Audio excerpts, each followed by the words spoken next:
One of the most respected chefs in America. Wow, Thanks for coming on the show. good. Great to meet you.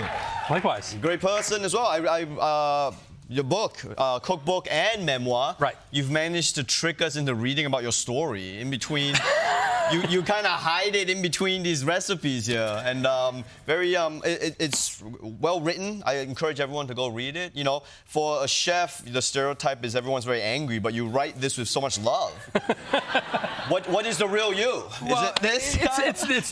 This is it. Yeah, that's it. Yeah. Because I know this is kind of like a hacky question, but I just gotta ask it because you also bring up in the memoir when you were up and coming, you're being trained by these legendary chefs. The training in the kitchen was pretty hardcore, and yeah, it was. people yelling at you, and people were yelling, but I think there's a reason for that, and especially when I was in France working, I got a sense that they couldn't communicate any other way. That was the only way they could actually get a point across. Right, the was French. just yelling and screaming, yeah, and so you got used to it. Right, but I mean, even in America, you're training in America, Oh, yeah, same sure, thing. The American chefs. Same thing though. It was So I guess my question to you is like, I mean, they were yelling at you in a different language. It was just, yeah, is it doesn't matter, right? Exactly, yeah. Because I feel like I don't know enough about cooking at all, but with comedy, I feel like there is a certain amount of toxicity that you need to endure to get good at this, you know? And so do you feel the same way with cooking, you know? I guess what would you say to all these woke sissies who are complaining about being mistreated in the kitchen? Like really, are you like, hey, like tough enough, or are you like, hey, something? Not anymore. Not anymore. No, we don't do that anymore. No, we can't do that. No, things have changed. This when I was coming up, it was 40 years ago. It was a very different world that we lived in, and it was, there wasn't a whole lot of, in-your-face screaming and yelling, but it was a lot of hard, long hours, and there was a lot expected of you. But it wasn't the yelling and screaming that you think about. But the misogyny was obviously there. The sort of machismo, of the kitchen, you burnt yourself, that was a badge of honor. How many times you burnt your arms and things like that. And so, but I think a lot of that's going away. Right, Yeah. but I guess the question again to you is like, is it going away is it good that it's going away, or do you feel like something's missing in the transfer of knowledge, or? No, I don't think anything's missing in transfer of knowledge. I think that it's going away for the right reasons. The idea of getting someone to do something through intimidation doesn't really work. I mean, maybe it works in the military. I have no idea, but it certainly isn't necessary to get your point across. And I think also, if you look back to chefs that were running kitchens. Sorry to interrupt you. Actually, I spoke to a military guy about this because as a Asian person who grew up in Singapore, Malaysia, I've been yelled at my whole life to where learning was being yelled at. Right. And I asked the military guys about this in the U.S. I mean, small sample size, but one of the U.S. military guys said that when you're yelling, you've already lost control. You lost them, exactly. You lost control. So meaning you shouldn't be in that situation in the first place. You don't have to, but I think it's a matter of 40 years ago, the chefs that were working in kitchens, they weren't able to communicate exactly what they were looking for. And so they were running around and screaming the whole day because they thought that was the way that you had to motivate people, because that's the way they were motivated. And it's somewhere along the lines, I mean, for me, and I think I mentioned this in the book. Yeah, with Thomas Keller. Well, that was different. That was Sorry, more. I don't interrupt you. You go. Yeah, that was more psychological nonsense that he was playing. He played a lot of games. I mean, he's a great chef, but I just had an issue with the way he was talking to me. I promised myself at a certain point, if I got a restaurant, that I wasn't going to sort of. The things that the way I was treated, I was going to break that. I was going to do something different. And did I lose my temper at times? Absolutely. But nowadays you kind of walk away. Before you lose your temper, you walk away. Okay. Yeah. Okay. No, I'm genuinely interested in this because you're arguably the most respected chef in America. If you're saying that, hey, we don't need to be yelling in kitchens, then I guess everything that's happening in the Bear is completely unnecessary because those guys. Yo, what's going on? What are you guys doing? I don't know, but I don't know if you saw the third season. There wasn't a whole lot of yelling in the third season, and it wasn't that good. Right? Oh, okay. Well, I mean, that's something I can't speak to, but you speak to the kitchen stuff. I think there's a lot of people who think that the third season was a little slow. Okay, well, I'm not gonna. Slower. I love and watch the Bear. And not me. It's the critics that say that. So it's not me. Okay. The TV I'm still available for guest appearances on the Bear. They're gonna take my cookbook. I have a cookbook on the shelf there. They're gonna take it off now. No, they won't. Season 4, my book's No, you gone. see, you don't yell at it anymore. You just say that they suck quietly. Very quietly. That's what you do Very now. quietly. Yeah. Yeah, You're not in the exactly. kitchen going, you suck. You're on the Daily Show going, you suck. I moved to New York City when I was 30 years old from Australia. I was living in Australia at the time. When I moved here, I was just kind of what struck me about the food in America was that it tasted like shit. Yeah. Like, is there a reason for that? Well, where were you going? I was eating out of toilets most. No, I was like, it was. No, I mean, like in general, I do feel like there's something in the American psyche that, like, where for most people, the junk food is a norm, and Right. you know, their idea of nutrition is very skewed, and the produce is weird, and so I don't know if you. Am I being a stuck-up asshole, or is there something to this? No, you're not. But I think what you're experiencing in this country, nutrition is expensive, but calories are cheap. Right? Yes. So you can go out and buy a bunch of junk, and it's cheap, but it's not nutritious. But you try to go to the farmer's market and buy great produce and stuff, it's very expensive. Right. And so that's part of the problem here with this country. So is there a way to overcome that kind of financial access to nutrition? Yeah. No. No. No. Okay. It can. It's complicated because it's the average person who doesn't really quite understand would say, well, subsidize fruits and vegetables. You really can't do that. There's really no subsidies for fruit and vegetables. There's subsidies for corn and soy. That's about it. And the subsidies are they're all about crop insurance and not insurance the way we know insurance. It just guarantees a price. Sure.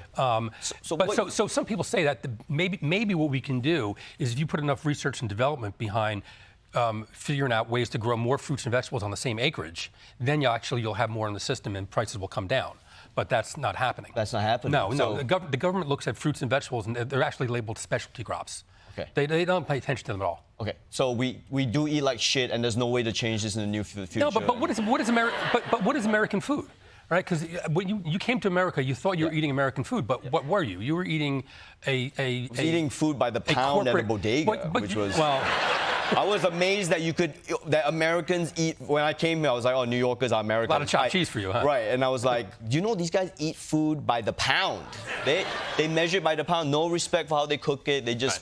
Dump it up. But in restaurants, you'll find something different. Sure. So it all depends. No, I again, agree. yeah. I mean, obviously, I've been more educated in American food now, and like I said, but I guess the thing is, I'm on TV. I can go to a restaurant. Well, that's what I'm saying. So everyone wants me in their restaurant. As your economic. But what about the people? As your economics changed, you started going to better restaurants, and all of a sudden the food got better, right? Yeah. So the system works exactly the way it's set up to work. I'm not saying this is a good system, but it's set up where if you have money, it works. If you don't, you struggle. And it's the same food. It's a bad system that we have. Someone in this country. applauded that. No. Someone was like, the system works. No. What I'm saying, it's like, not a good system, right. but it works the way it's set up to work. So, unfortunately, I don't know enough about this, and that's why I want to ask you about it. From what you're saying, it sounds like the only way people who are less financially successful can eat well is they have to make choices in their life to go, hey, I'm gonna buy less iPads, and I'm gonna eat. I don't know what the answer is. But also part of it is cooking. If you can cook for yourself, you can probably do a lot more for your family. If you're relying on fast food and you're relying on someone making the food for you and be delivered to your house, that's a different story. And then also learning how to stretch that food.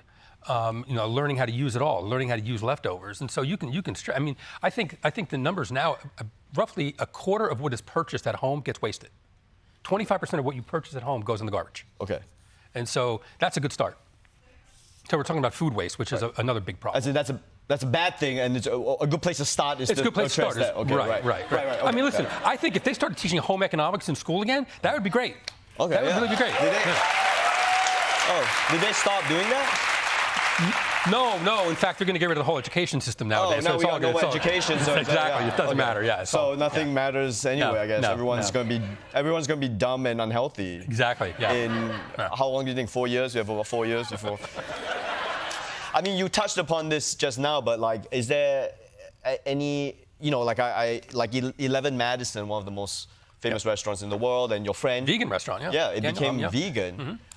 And I think they're not just vegan, but they also push sustainability in food and restaurants and commercially. So, I mean, where do you think the future of sustainability, of food in America is going? Do you think it's trending in a good place, or are we in a... Listen, there's plenty of people talking about it. There's plenty of work that has to be done. I mean, I know for years I did a lot of work up on Capitol Hill. I've co-founded an organization called Food Policy Action. I spent a good amount of time on the Hill looking at issues about sustainability and you know, it's a complicated problem, but it almost as if it's such a non-issue for our government to try to figure out that this stuff has to happen through grassroots and sort of in your own communities. And it starts at home. It really does. If you want better food at home, learn how to cook. And you don't have to learn how to cook fancy food. You have to just learn the basics. Learn the basics so you can actually cook for your family. And that's sustainable because you're buying produce that is sustainable. You're not relying on food that's over-processed with too much sugar, too much salt, too much fat in it. And you're going to end up with a healthy America, too.